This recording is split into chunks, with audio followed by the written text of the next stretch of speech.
Dear participants, my name is Gab McDonough, and I am the Educational Action Supporting Officer at ERN-EuroBloodNet, the European Reference Network for Rare Hematological Diseases. And it is my great pleasure to welcome you to the ERN-EuroBloodNet's patient webinars. ERN-EuroBloodNet is aware of the high impact that online activities have nowadays, especially in the area of education.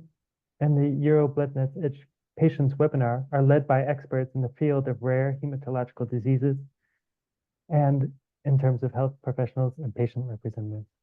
Each webinar session provides patients, communities, patient organizations, caregivers, and health professionals with highly specialized knowledge on specific rare hematological disease or groups of disease. In addition, it allows to tackle questions gathered from the audience in real time, providing the perfect environment to benefit from the most outstanding experts in the field. Before we start, let me share some of the home rules. Please note that the session is being recorded and will be uploaded in the EBN e-learning environment. If you do not wish to appear, please turn your camera off and change your name on a platform. Also, please be kindly informed that your microphone is muted. If you have any questions about the presentation, please write them in the chat and they will be addressed during the Q&A session at the end of the webinar. And with that, I would like to introduce today's speaker, Professor Sylvain Choquet. He will present today's topic, which is Post-Transplant Lymphoproliferative Disorder. Professor Sylvain Choquet is the head of the Clinical Hematology Department at the Pitié-Salpêtrière Hospital, APHP, Sorbonne University in Paris. He is the president of the French network k-virogref, the post-transplant virus-induced cancers, and is a member of the scientific community of the LOC, oculocerebral lymphomas, and onco-VIH, cancers in patients living with HIV networks. Professor Choquet is the head of the French Registry of Familial Lymphoid Hemopathies and is president of the Hematology Oncology Medicines Commission of the Assistance Publique Hospitalière de Paris. And with that, it is my great pleasure to welcome you, Professor, and hand you the floor. Thank you very much for being here with us today. Thank you very much for the introduction. So I will speak about a quite rare complication of transplantations.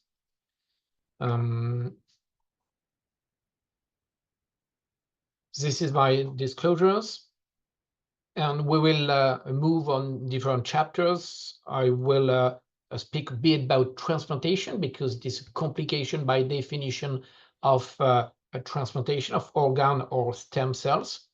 We'll speak about epidemiology to see how it is frequent or not. We will have a few slides about the physiopathology. We'll have the definition by the WHO, and after the clinical presentation, and at the end, the treatments we can offer to these patients. So I will begin on transplantations just to remember that we have a lot of organ transplantation in the world. For example, in 2022, this is the latest information we have about the number of organ transplant, but usually it is the same one year to another.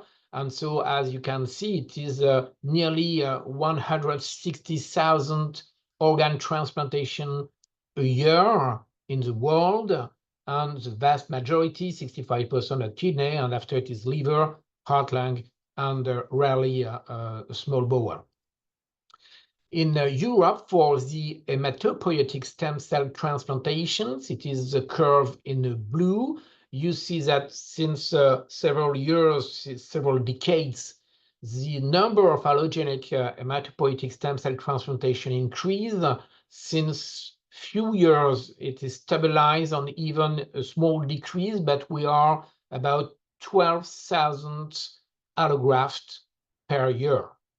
So for organ transplants and hematopoietic stem cell transplant, you have a lot of patients each year who have this kind of treatments. Each of these patients will have a risk of transformations in lymphoma or at least lymphoproliferations. So what is the epidemiology of these complications? In this schema, you can see the risk during all the life of transplanted patient, just to understand how we read this scale. The horizontal line at the level of 1, as you can see on the left, is the reference risk for the general populations, I mean for immunocompetent patients. So at least you can see that at each time during the life of transplanted patients, the risk is over the population risk. And the vertical line in red indicates the end of the first year after transplantations. If you want to follow a kind of transplant, you just have to read the legend on the right. For example, we will follow heart transplantation. It is a triangles, and the risk is the most important during the first year. You can see it is more than tenfold the risk of the general population. It will decrease after this, but it will remain important between 3 to 10-fold the population risk during all the life of the transplanted patients. If you prefer a percentage of incidence during the life of transplanted patients, we have these pictures showing, depending on the transplant you have, the minimum risk in gray and the maximum risk depending on the literature. For example, if I look to the lung transplants, the minimum risk during the life of lung transplanted patient is 3%, and the maximum risk 10%. For the different organ transplanted, we can have an idea of the risk of non-Hodgkin lymphoma compared to other kind of cancer. And for lung and heart, this is the first cancer after transplantations. It's only the second one for liver, because you have a lot of liver cancer, because usually it is a relapse of metastasis or direct carcinoma in the liver transplanted. And for kidneys, there is a small advantage for kidney cancer. But for all these transplanted organs, the risk is more than 6-fold the general populations. For the transplantation of hematopoietic stem cell, the situation is quite different. Why? When the transplantation works well, you remove and modify all the immune system thanks to the transplant. So if it works well, after a few months, you can definitely stop the immunosuppressions. And so the patient won't have anymore an increased risk of lymphoma. Their risk will be the same as the population. So in this curve, you can see that there is a fast increase during the first 100 days, a small increase after, and after you have a plateau because there is no more new or very few new lymphoma. What do we know about physiopathology of post-transplant lymphoproliferations? It is overall centered on one virus, which is called Epstein-Barr virus. The Epstein-Barr virus is very common in the world populations. About 95% of all adults are positive for this virus. It causes a famous disease, which is called mononucleosis infectious, which is not so dangerous by itself. But the virus, when it enters the body, usually in the buccal localizations, they will enter the B lymphocytes, and they will stimulate them during all the life of the patients. And so these B lymphocytes will be infected during all the life of the patients. On the left, you have 3 different ways to activate the B lymphocyte. In gray, you can see that there is a receptor at the surface membrane of the B lymphocyte, which is called CD40. And there is stimulation by its ligand, which is called CD40 ligand, CD40L in the pictures. When CD40 is stimulated, you have an information to the nucleus to remain the B lymphocyte alive. On the left, you have the stimulation of the B cell receptor, a stimulation by antigens. And in the nucleus, you have a stimulation of RBP by a molecule called Notch. And if you have 1, 2, or 3 of these stimulations, the lymphocyte won't die. If you do not have these stimulations, the B lymphocyte normally will die. On the right, you can see in blue that different EBV, so viral proteins, will mimic stimulations of the B lymphocyte. LMP1 will stimulate TRAF3 like CD40 do. LMP2A will stimulate SYK as a BCR should do. And MNAT2 will stimulate RBP as NOTCH1 should do. So when you have an infected B cells, you will remain infected all its life. How does it work in an immunosuppressed patients? Normally, when you do not have immunosuppressions, your T lymphocyte will remain the infected B cells in rest.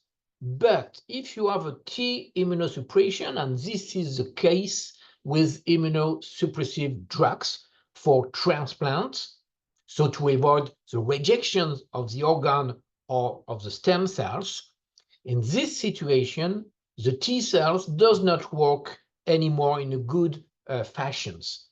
So infected B cells could express more protein of the EBV and even to proliferate.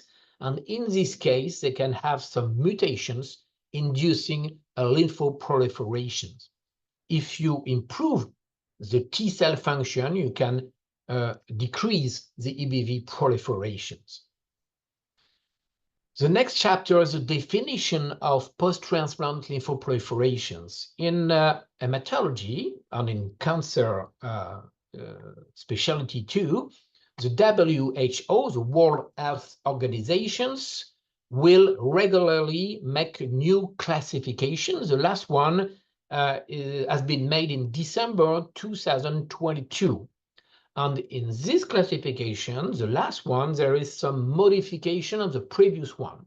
On the left, as you can see, previously in yellow, post-transplant lymphoproliferations, PTLD, was a part with different subgroups inside. There was also a special group for HIV patients, special group for acquired immunosuppressions, and a special group for congenital immunosuppression. In the new classification, in gray, on the right, there is a mix of all these 4 situations. So we mix PTLD with HIV, with acquired, and with congenital. And in these subgroups, you have some different presentations. These are the different presentations. The first one on the top, which are called hyperplasia, are non-destructives.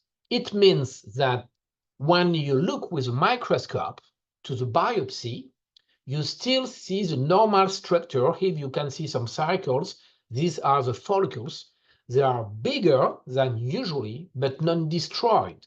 So in this situation, usually it is not clonal, it is not a cancer, but it can kill the patients. It is not because it is not cancer that is not a serious disease. In this situation, it is usually more frequent in children. The second squared in gray, polymorphic, as you can see in the picture in the middle, the cells are small, intermediate, and big. This is why we say polymorphic. There's different size and form of cells. And a very rare situation on the right, you can see the mouth of the patient with an ulcer. This is called Epstein-Barr virus mucocutaneous ulcer. It is more frequent in HIV patients than after transplantations. And usually this localization responds very well to decreased immunosuppression or only rituximab. It's not a severe disease. All the other situations are severe. And the last one on the bottom is called right now lymphoma. Previously, it was called monomorphic because all the cells have the same aspect. But as the presentation in the under the microscope is similar to the lymphoma we see in immunocompetent patients, we can call them real lymphoma, but in transplanted patients. This situation is the most frequent in adults after transplantations. In the French registry of PTLD, we presented the results of more than 500 patients in the registry in the previous American Society Congress in San Diego, December 2023, and each cycle represents the size of the cycles, the number of PTLD, depending on the organ you have transplanted. So the biggest cycle is kidney, the second one liver, third one heart, and after lung. And at the bottom it is hematopoietic stem cell transplantation. But this is a reflect of the number of kidney transplant, which are much more frequent, 3 times the number of liver transplantations, which is 3 times more than heart transplantation or lung transplantations. After, you can see in the cycle different colors. This represents the diagnosis thanks to the biopsy. And you can see that the most frequent kind of PTLD in the biopsy in adults is in blue, and blue is a diffuse large B-cell lymphoma, which is the most frequent lymphoma in immunocompetent populations.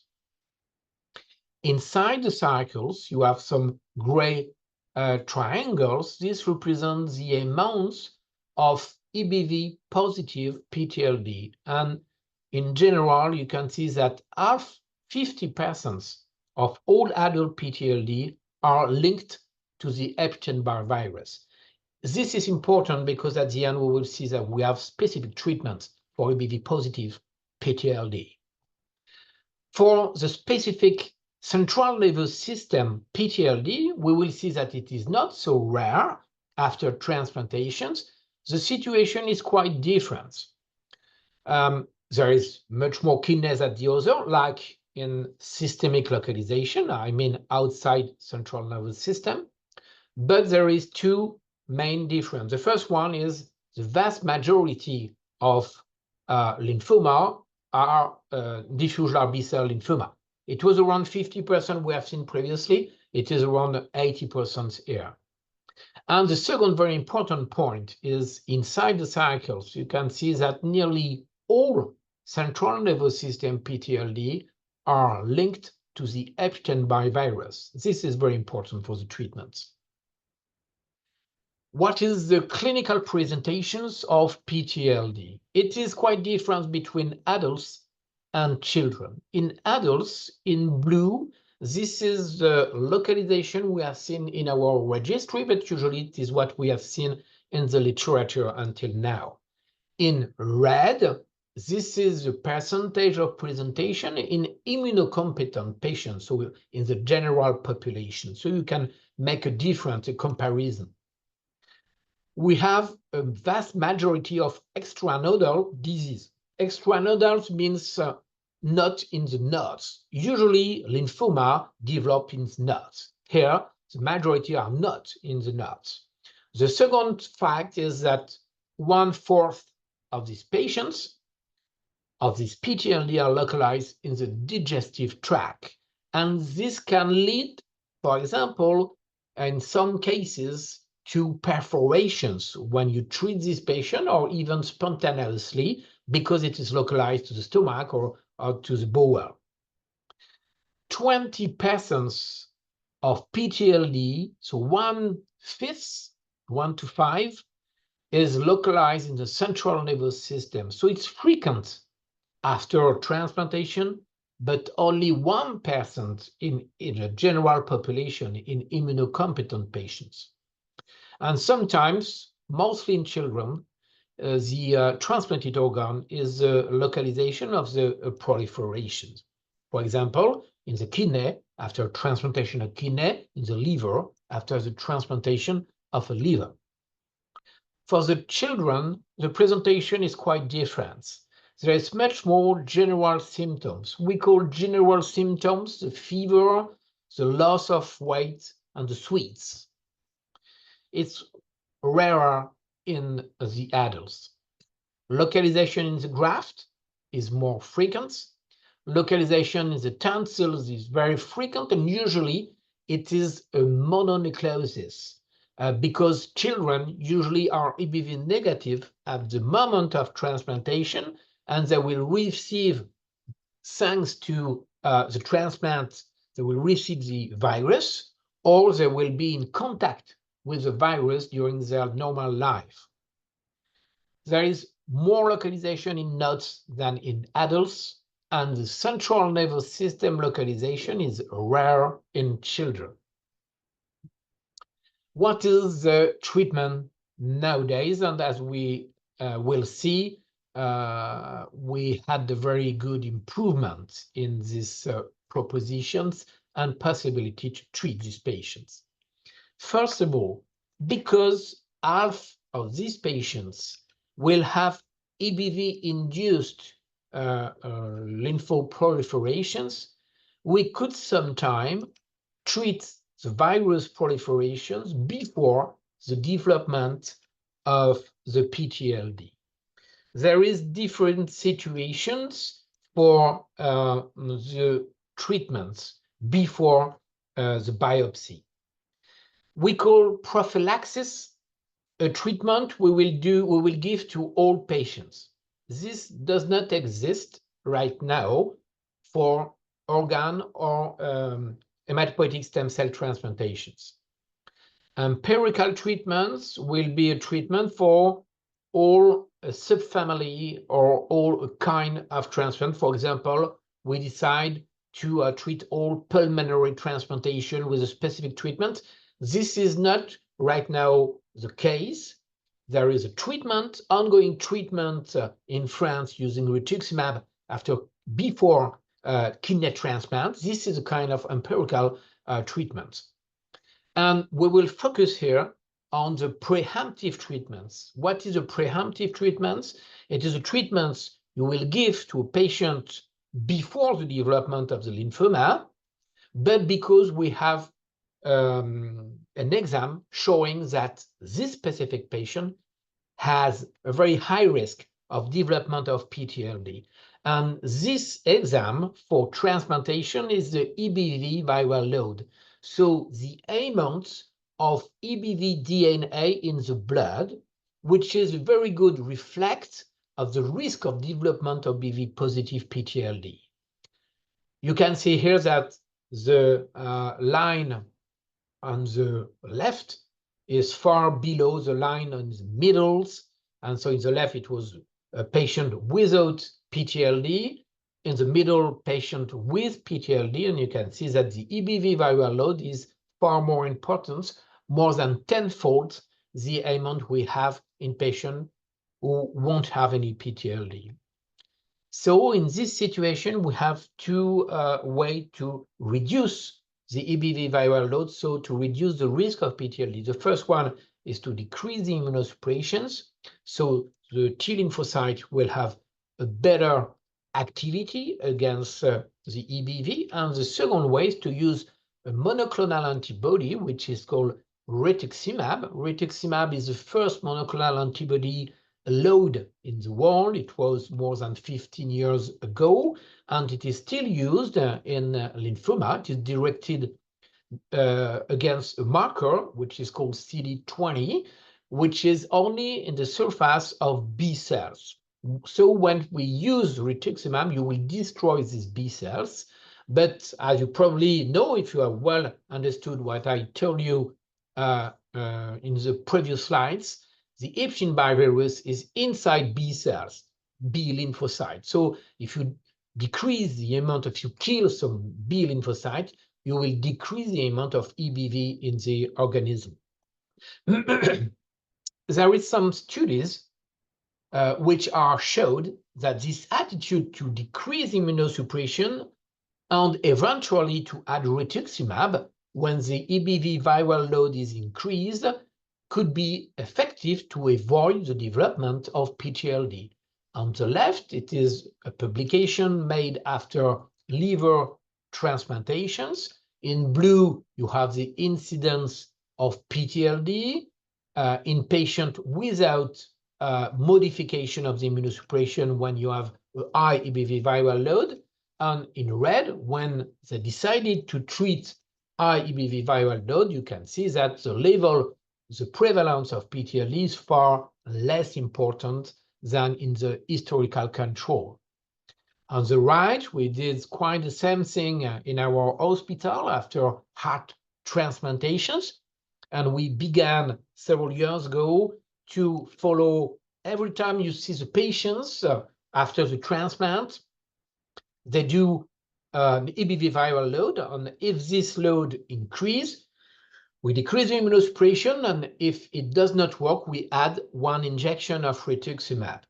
Thanks to this attitude, we had only one PTLD, but in the historical cohort, in more than 800 patients, we had much more PTLD, and the difference is statistically significant. So it is right now what we recommend after transplantation, after organ transplant, and also after a hematopoietic stem cell transplantation, to follow EBV viral load and to treat these patients before the development of the PTLD.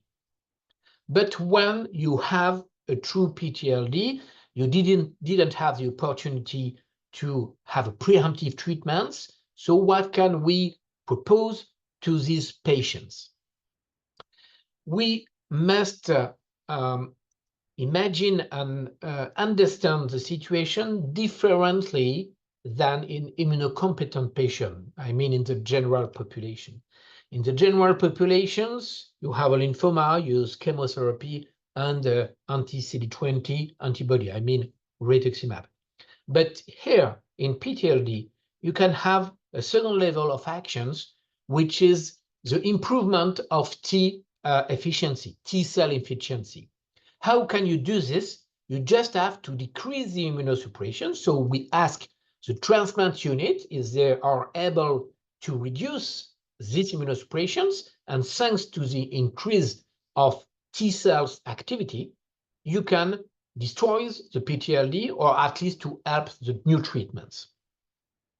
This is a recommendation we have in Europe and even in the world to treat the vast majority of PTLD, I mean the CD20 positive PTLD.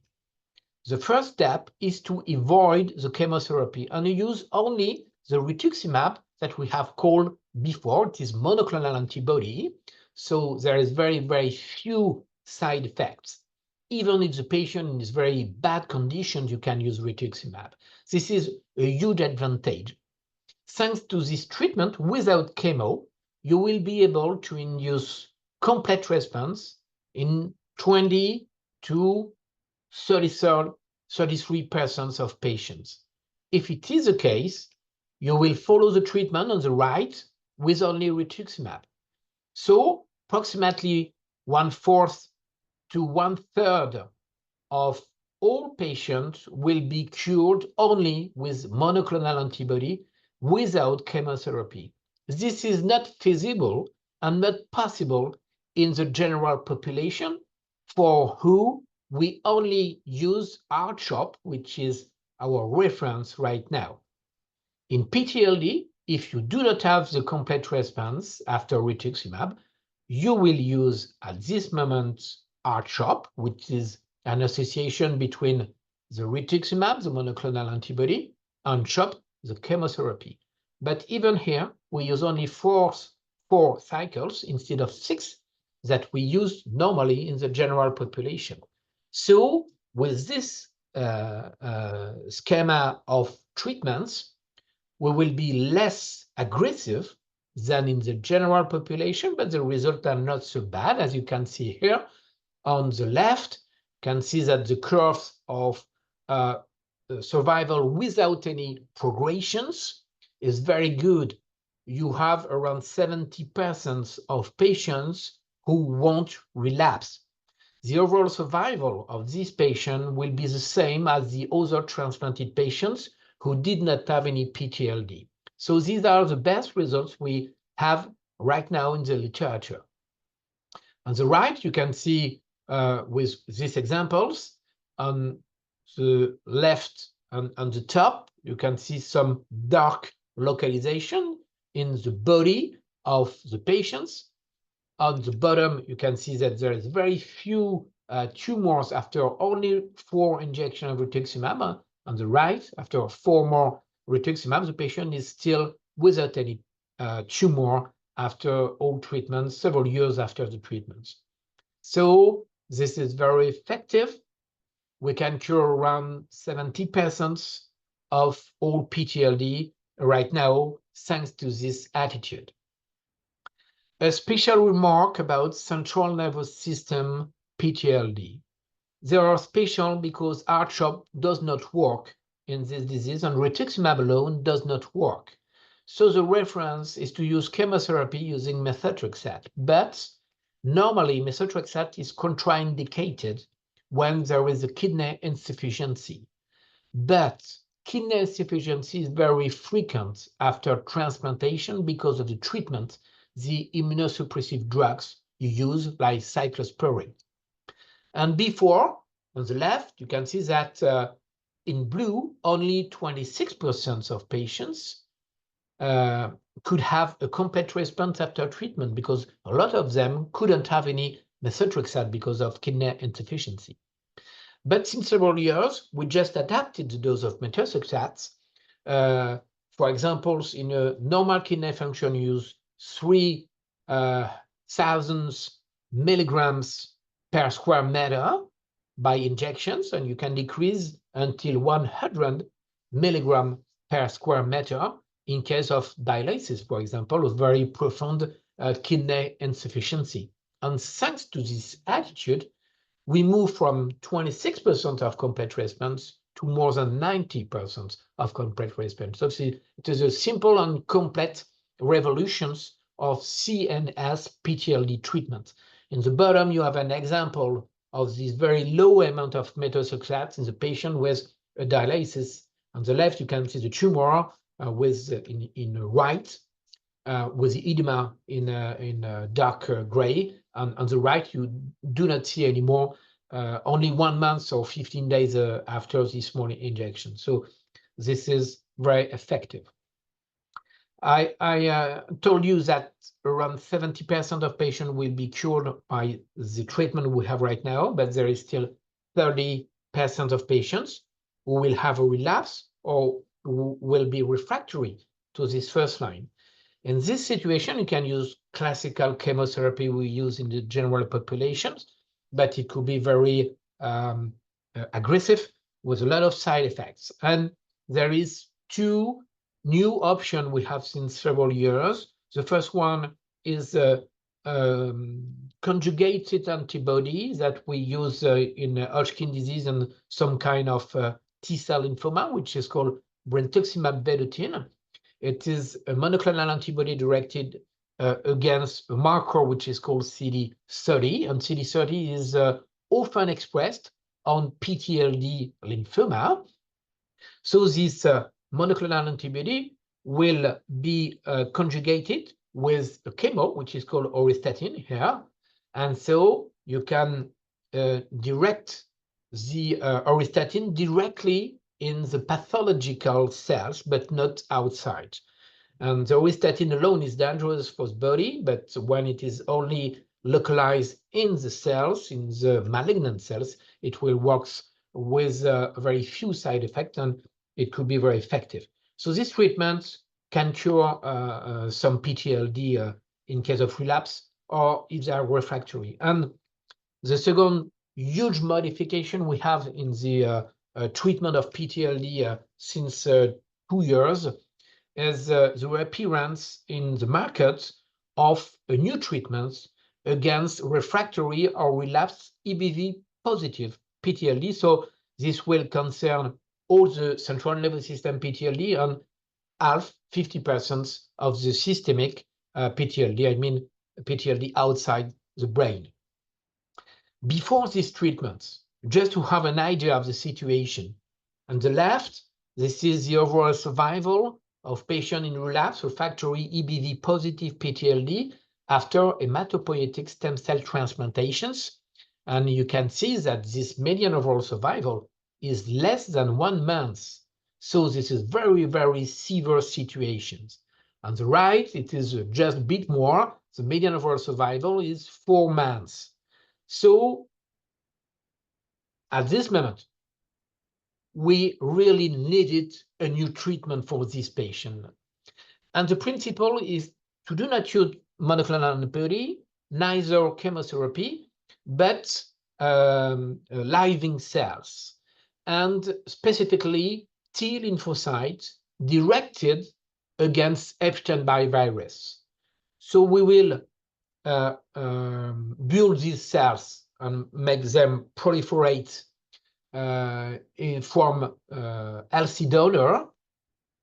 We will fry the cells, and when we have patients with an EBV positive in a relapse refractory situation, we can ask the lab if they have some compatible T lymphocyte directed against EBV available for our patients. And if it is a situation, you can just inject the cells in the blood, and these cells will go to all the body and to detect specific EBV positive cells and destroy them. This new treatment is called tabelecleucel or Ebvallo. There is an legal authorization in Europe. We have at least the possibility to use them in Great Britain, in Germany, Belgium, France, Spain. They began in Poland also. So very soon or right now, if you live in Europe, this is an available treatment in your country.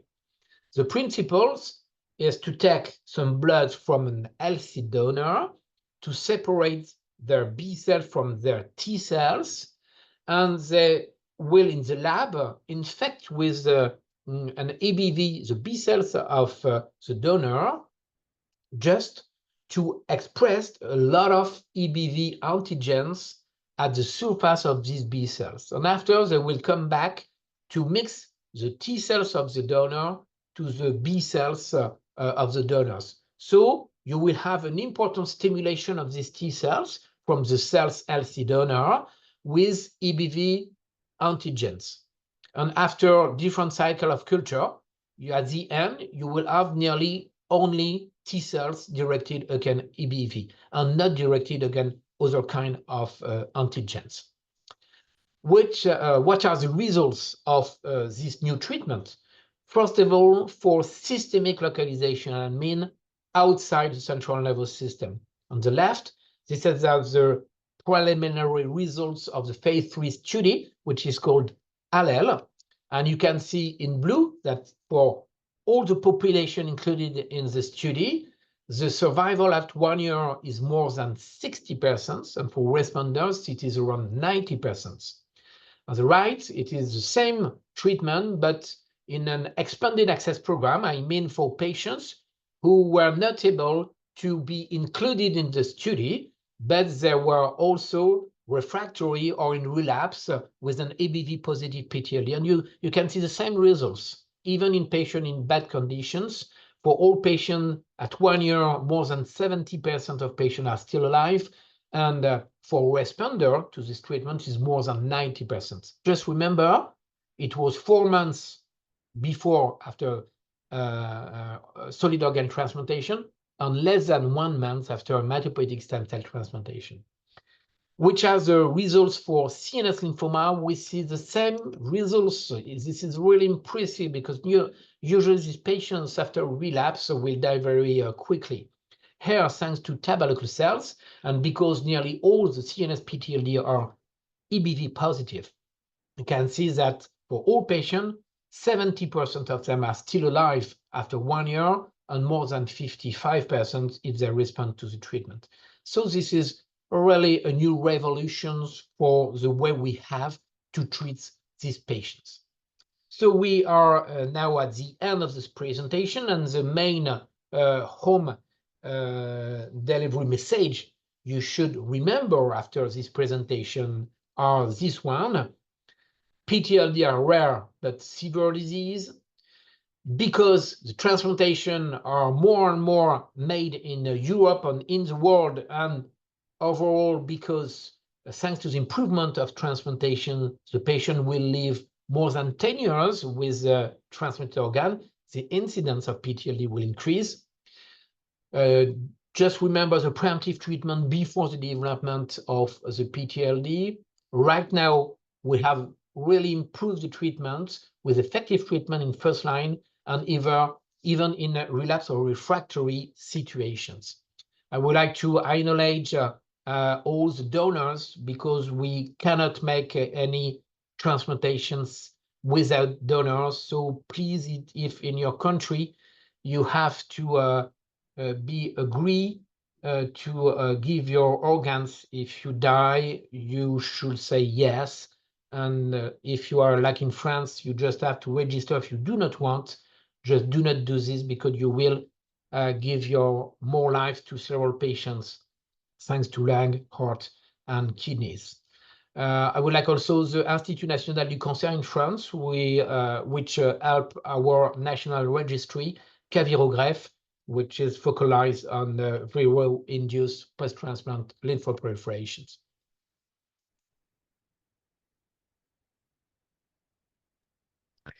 Thank you very much, Professor. That was a very clear and precise presentation, and we thank you for your time and expertise.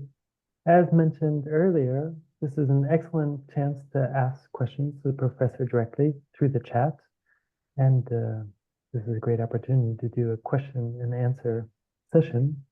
And I believe my colleague, Mariangela, who oversees the educational programs, will help with that as well. But thank you once again, Professor. It's been great. Yes, really, thank you very much. It has been a very clear presentation. I really congratulate for that, because sometimes it's really difficult to know the level of dissemination of the information when it comes to patients' webinar.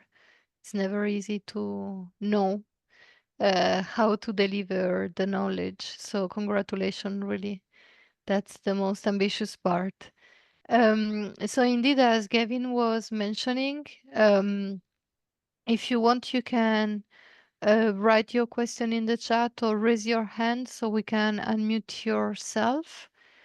If you have any question. So maybe we can wait for some minutes for see if the question arrives.